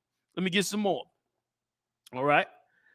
Commander General Yohanna, who identifies himself as Commander General Yohanna, promotes the separation of blacks, Salakia, and white people, claiming the latter are animals and they watching y'all videos. You see that? And have no compassion. Yohanna also claims Jews run everything and are nasty, filthy devils in the same video. Yohanna, again, they use my slave name, said the Jewish man is a goddamn liar. That's true. I did say that. Bernard Berth also notes that Yohanna promotes hatred of LGBTQ individuals. We don't promote any hatred of LGBTQ communities. What we say is that it is a sin against the Lord and that the Lord is going to put them to death. And that's, once again, the propaganda of this evil place. You got many religions that say homosexuality and transgenderism is against God. There's many churches that say it. The Muslims say it. The conservative so-called Jews say it. I mean, the Hasidim believe that homosexuality is wrong. The Hasidim, the so-called Jew. Not just them, the Sephardics as well. They believe that, and the Ashkenazi, all of them have sects that say homosexuality is wrong. But when we say it, then it's our hatred of them. We saying it's a damn sin. And the Most High gonna put you to death for it. Why are you changing the words around to make us look like something else, something that we're not? Okay. In a recent video, an associate of General Yohanna said, "We are going to clash, and you may see a rainbow on fire." Which one of y'all said that? It may, right. It may catch on fire. Who knows? Yohanna is scheduled to speak at a rally at Dundas Square in Toronto this weekend. B'nai B'rith notes that Pride Toronto celebrations are scheduled to take place at the same time. The city of Toronto has confirmed to B'nai B'rith that no permit has been issued to the ISUPK. They went in there and tried to clip a permit for the speaking. B'nai B'rith has previously alerted the Canada Border Service Agency. They don't want the head of the ISUPK or the ISUPK in their damn country. The Toronto Police, wait a minute, the Canada Border Service Agency, the Toronto Police Service, and the organizers of Toronto Pride about ISUPK's anticipated arrival. Oh, now I feel like a celebrity. Like the anticipated arrival. Come on, Muhammad. Let me get them accolades. 40 years. Let me feel them accolades, man. You know what I'm saying? Oh, B'nai B'rith, the water. You know what I mean? The water, you bunch of monsters, which I'm gonna bring out about them in a second, has informed the owners of a private building that is scheduled to host the ISUPK about the group's belief. The ISUPK is part of the Black Hebrew Israelite movement, they're saying it again, which has been linked to murder and violence. Like, I need to sue y'all because we ain't linked to no murder and no violence. Okay? Damn right, we ain't linked to no murder and no violence. And if we was, you'd never find out anyway. So I don't know what you talking about. Okay? You would have never, you know what I mean? Like, come on, man. Ain't no snitches in the UPK, okay?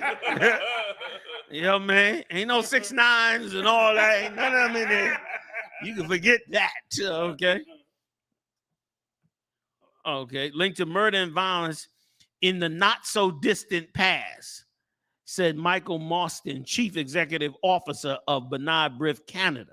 We anticipate that Toronto law enforcement agencies will heed our warnings and will act accordingly if violations of either the criminal code or the city of Toronto's anti-discrimination policies occur, should they be permitted to enter Canada.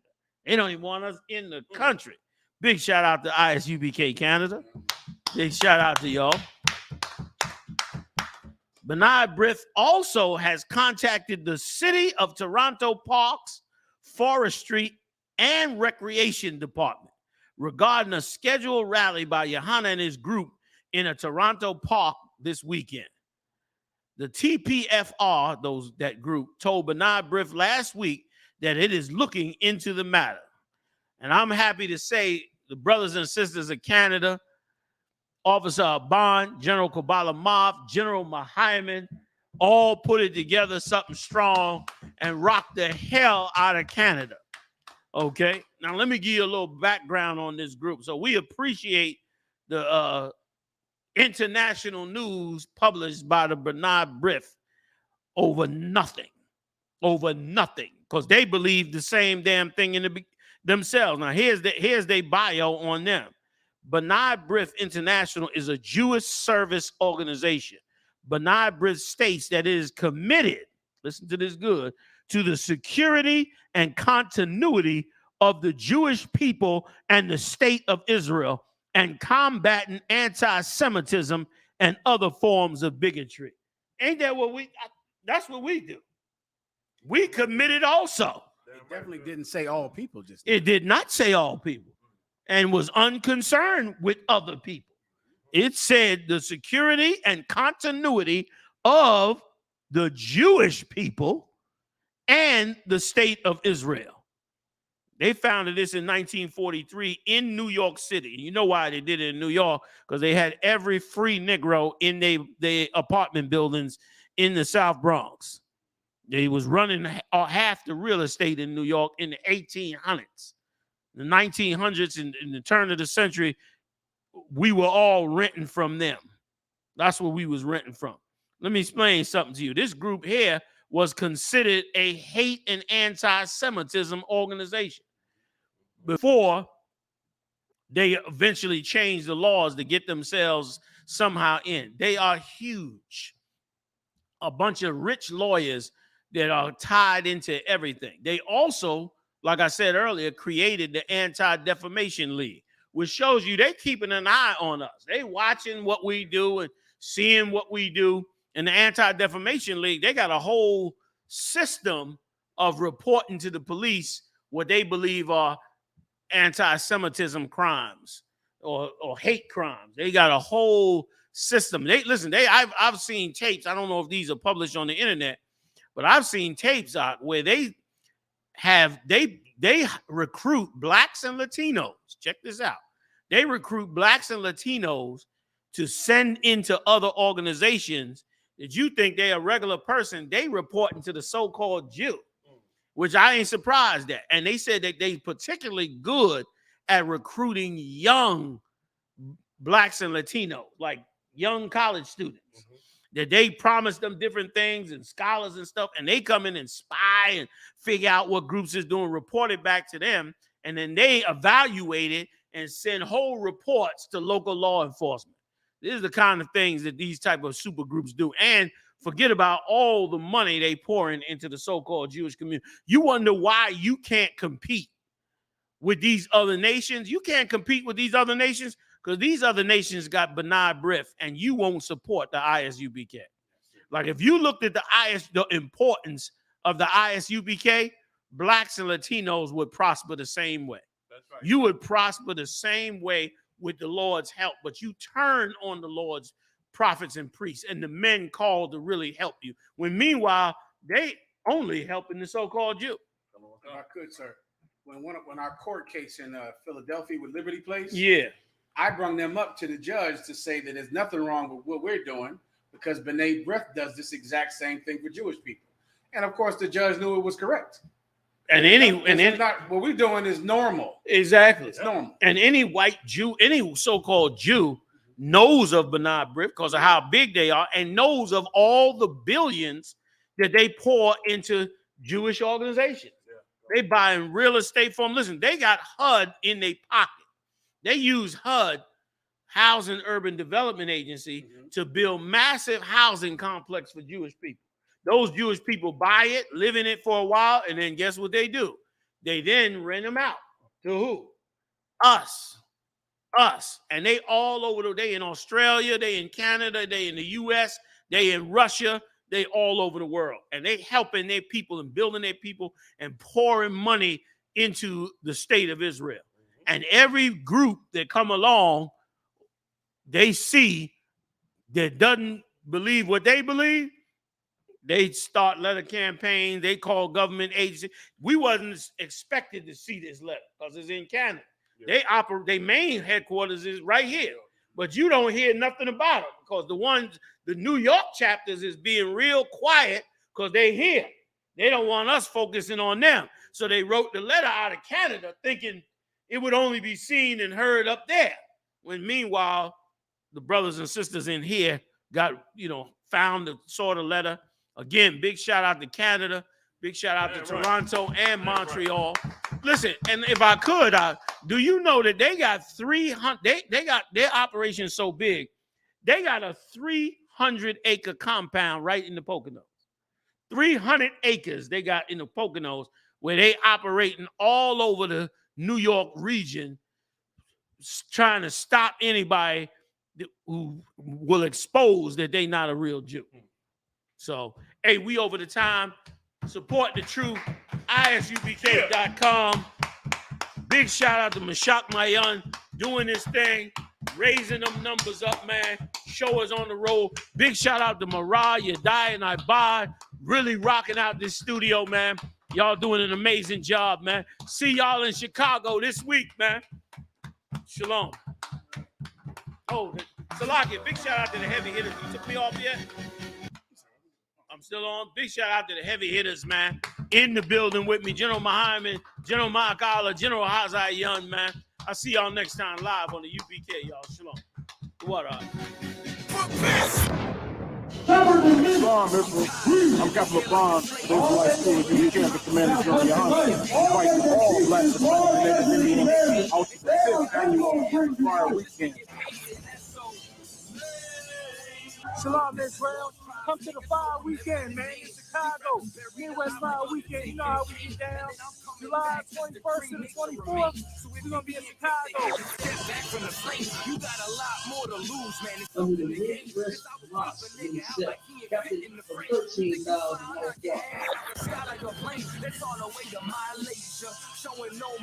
July 21st, we got 12 children of behind us with the scripture breakdown class, followed by Captain Yacht and Captain Competence across the line radio. You know what I'm saying? We got the Banshee Festival coming back. We got the election coming. We're going to kick off the election with Captain I.S.U.P.K, Captain Kadazar, and Kazak Yad. It's going to be called Fort Columbus Camp. On the 24th of July, we're going to be doing the Black and Brown Unity Cookout. Shalom, Israel, to all my blacks, Hispanics, and Native Indians. From July 21st through the 24th, we're going to be holding the Midwest Fire Weekend. On July 21st, we hold a scripture breakdown with none other than 12 Shield General Muhammad from 6 p.m. to 8 p.m., followed by Cross the Line Radio. On July 22nd, we're going to be having camp on the Magnificent Mile from 11 a.m. to 5 p.m. And guess what? Commanding General Yahanna will be speaking at 3 p.m. We're going to be located at 401 North Michigan Avenue, Chicago, Illinois. After that, we're going to have the Before Columbus Came lecture from 6 p.m. to 9:30 p.m. located on 9909 Roosevelt Road, Suite 100. On July 23rd, you can catch us at the Bantu Festival from 10 a.m. to 10 p.m. We're going to be located at 1130 Midway Place Science Park, Chicago, Illinois. And then last but not least, we're going to be having the Black and Brown Unity Cookout from 12 p.m. to 8 p.m. located at Douglas Park, 1200 West 12th Place. For more information, call 708-299-5821. Again, 708-299-5821. Also, if you would like to help out and support this troop and brotherhood, go to the Midwest Fire Weekend Black and Brown GoFundMe account and make a generous donation.